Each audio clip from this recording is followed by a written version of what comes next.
Assalamualaikum warahmatullahi wabarakatuh. Halo sahabat semuanya, bertemu lagi dengan saya di channel Ervaria.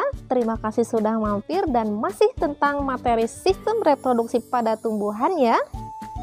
Di video sebelumnya kita sudah belajar mengenai reproduksi tumbuhan secara vegetatif alami dan buatan.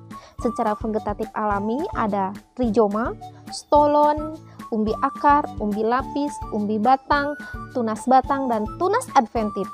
Reproduksi secara vegetatif buatan diantaranya ada stek, kemudian merunduk, mengenten, okulasi, dan mencangkok.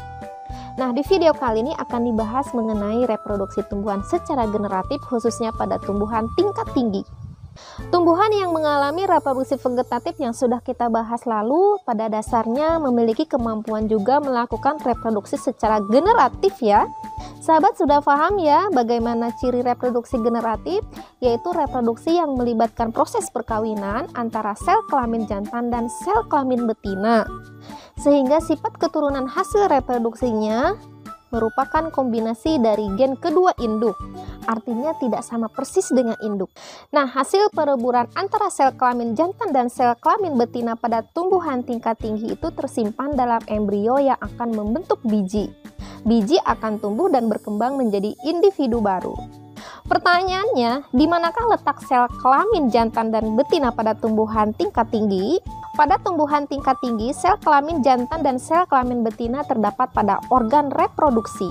Pada tumbuhan tingkat tinggi berbiji tertutup, yaitu Angiospermae, organ reproduksinya berupa bunga, sedangkan pada tumbuhan tingkat tinggi kelompok biji terbuka atau Gymnospermae bukan berupa bunga, tetapi berupa strobelus atau runjung. Nah, coba sahabat lihat, ini ada bagian tumbuhan yang cantik. Ini organ siapa ya? Angiospermae atau Gymnospermae? Ya betul, jawabannya punya Angiospermae. Ini adalah bunga pada tumbuhan jambu kristal. Kalau Gymnospermae, organ reproduksinya berupa runjung ya. Nah sahabat, kita lihat nih, ini ada bunga ya. Ada bunga ini pada pohon jambu kristal. Jadi jambu kristal ini bisa bereproduksi secara vegetatif dan generatif. Reproduksi secara vegetatifnya bisa dengan cara dicangkok seperti yang sudah dibahas di video sebelumnya. Nah, reproduksi generatifnya dengan menggunakan bunga itu. Jadi bunga adalah organ reproduksi seksual pada tumbuhan tingkat tinggi kelompok Angiospermae ya sahabat. Nah sahabat, coba lihat, ini ada bunga yang masih segar, kemudian di sebelahnya ada bunga yang sudah rontok. Nah ini pada bunga yang sudah rontok ini di dalamnya sudah terjadi pembuahan dan ini bakalan jadi buah nih, buah jambu. Dan nanti buah yang sudah matang itu akan menghasilkan biji kan. Nah nanti bijinya itu bisa ditanam dan menjadi individu baru. Karena di dalam biji itu terdapat embrio hasil perkawinan sel kelamin jantan dan sel kelamin betina sebelumnya ya. Wah, makin penasaran kan, kita bahas satu persatu ya prosesnya.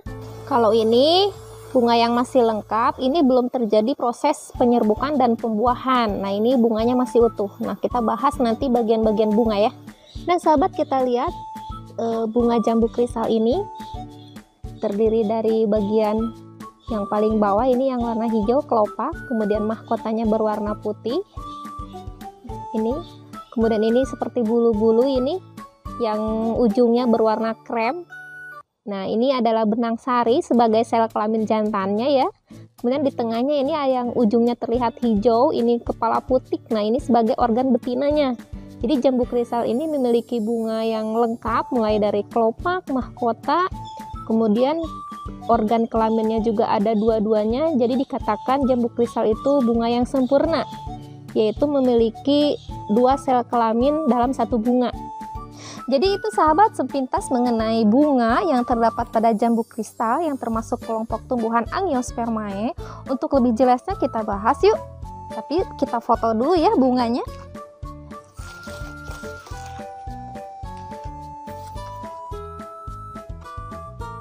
Nah, setelah difoto kita lihat bagian-bagiannya lebih rinci lagi dan tentu akan dibahas juga fungsi-fungsinya ya. Nah sahabat, kita lihat bagian bunga ini secara detail. Yang pertama ada tangkai bunga. Fungsinya biar bunga ini kokoh di tempatnya. Kemudian ada kelopak atau sepal sebagai pelindung. Umumnya kelopak ini berwarna hijau. kelopak ini yang membungkus bunga sebelum mekar ya. Nah, ini kelopak bunganya. Terus di atas kelopak ada mahkota atau petal. Ini yang berwarna putih. Kalau pada bunga lain biasanya berwarna cerah dan menarik ya, terutama pada bunga yang proses penyerbukannya dibantu oleh serangga. Nah, mahkota dan kelopak ini merupakan bagian bunga yang bersifat steril, artinya tidak terlibat langsung dalam reproduksi tumbuhan. Terus di bagian dasar mahkota terdapat organ reproduksi. Yang pertama ada benang sari atau stamen, terdiri dari tangkai sari yaitu filamen dan suatu kantong yang ada di ujungnya disebut kepala sari atau anter. Di anter inilah tempat dihasilkannya serbuk sari atau polen. Isinya spermatozoa sebagai sel kelamin jantannya ya. Kemudian ini ada putik yaitu karpel, terdiri dari tangkai putik atau disebut juga dengan stilus yang panjang mengarah ke bawah, yang merupakan jaringan tempat tabung serbuk sari tumbuh dalam perjalanannya menuju bakal biji. Nah, di bawah ini terdapat bakal buah atau ovarium yang di dalamnya terdapat satu atau lebih bakal biji atau ovul. Kemudian di dalam bakal biji ada satu sel telur yang dijaga oleh sel sinergid dan 2 inti kandung lembaga sekunder serta 3 sel antipoda.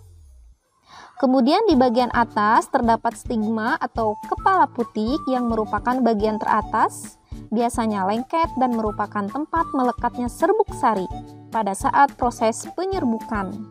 Nah sahabat, bentuk, warna, dan bau bunga itu beraneka ragam ya, tergantung adaptasi tumbuhan itu sendiri dengan cara penyerbukannya. Misalnya tadi pada jambu kristal, bunganya bermahkota warna putih, benang sarinya terpisah satu sama lain dan berwarna putih, dan kepala sarinya berwarna krem. Kemudian kepala putiknya berwarna hijau. Coba deh sahabat bandingkan dengan bunga yang lain, pasti akan berbeda ya. Nah sahabat, jika kepala sari ini kita sayat, di dalamnya terdapat kantung serbuk sari atau disebut juga dengan sporangium. Di dalamnya terdapat mikrosporopit yang bersifat diploid dan mengalami pembelahan meiosis menghasilkan 4 sel mikrospora yang bersifat haploid. Masing-masing mikrospora akhirnya membelah sekali lagi dengan cara mitosis menjadi 2 sel, yaitu inti generatif dan inti vegetatif atau sel tabung yang merupakan sel kelamin yang belum dewasa. Nah, serbuk sari ini akan menjadi dewasa ketika sel generatif membelah menjadi 2 sel sperma. Pembelahan ini terjadi ketika serbuk sari mendarat atau sudah sampai di kepala putik pada saat proses penyerbukan. Dan bulu serbuk sari atau tabung serbuk sari yang memiliki inti yang disebut dengan inti vegetatif mulai tumbuh. Kemudian bagaimana dengan putik? Kita lihat ya bagian jelasnya. Di dalam bakal buah terdapat bakal biji. Kemudian di dalam bakal biji ada 1 sel telur yang dijaga oleh sel sinergid dan 2 inti kandung lembaga sekunder serta 3 sel antipoda ya. Kayak gimana ya rinciannya? Jadi gini, bakal biji itu masing-masing mengandung sporangium. Terbentuk di dalam ruangan ovarium, dan di dalam ovarium terdapat bakal biji. Di dalamnya terdapat 1 sel diploid besar yang disebut megasporopit. Megasporopit tumbuh dan berkembang melakukan pembelahan meiosis menghasilkan 4 megaspora yang haploid. Di antara 4 megaspora tersebut hanya 1 yang bertahan hidup. Megaspora itu tumbuh dan melakukan pembelahan secara mitosis sebanyak 3 kali menghasilkan 8 sel yang bersifat haploid dan membentuk kantung embrio. Di bagian salah satu ujung kantung embrio terdapat 3 sel. Yang pertama 1 sel telur yang bersifat haploid dan 2 sel sinergid yang mengapit sel telur. Kemudian pada ujung berlawanan terdapat 3 sel antipoda dan di bagian tengah terdapat 2 inti kandung lembaga sekunder atau disebut juga dengan nukleus polar. Kantung embrio ini dilindungi oleh bagian lapisan yang disebut dengan integumen. Jadi kesimpulannya, pada serbuk sari dari 1 mikrospora dihasilkan 2 sel sperma dan 1 inti vegetatif. Sedangkan pada bakal biji dari 1 megaspora dihasilkan 8 sel yang terletak dalam kantung embrio. Dari 8 sel itu yang akan fertil dibuahi adalah 1 sel telur dan 2 inti kandung lembaga sekunder. Kita lihat lagi perbandingan sel kelamin jantan dan sel kelamin betina pada bunga.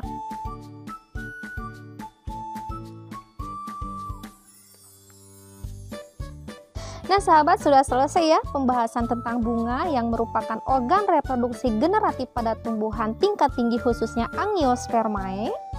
Selanjutnya kita lihat lagi nih bagian-bagian bunga serta fungsinya dalam tabel berikut.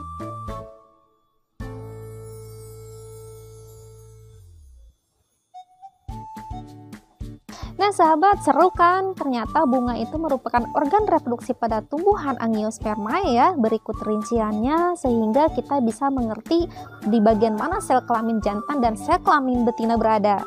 Kemudian bagaimana organ reproduksi pada tumbuhan Gymnospermae? Simak di video yang lainnya ya. Tapi setelah ini akan dibahas dulu mengenai siklus hidup tumbuhan Angiospermae, mulai dari proses penyerbukan, pembuahan, kemudian penyebaran biji, dan terakhir perkecambahan. Simak terus videonya ya. Terima kasih. Assalamualaikum warahmatullahi wabarakatuh.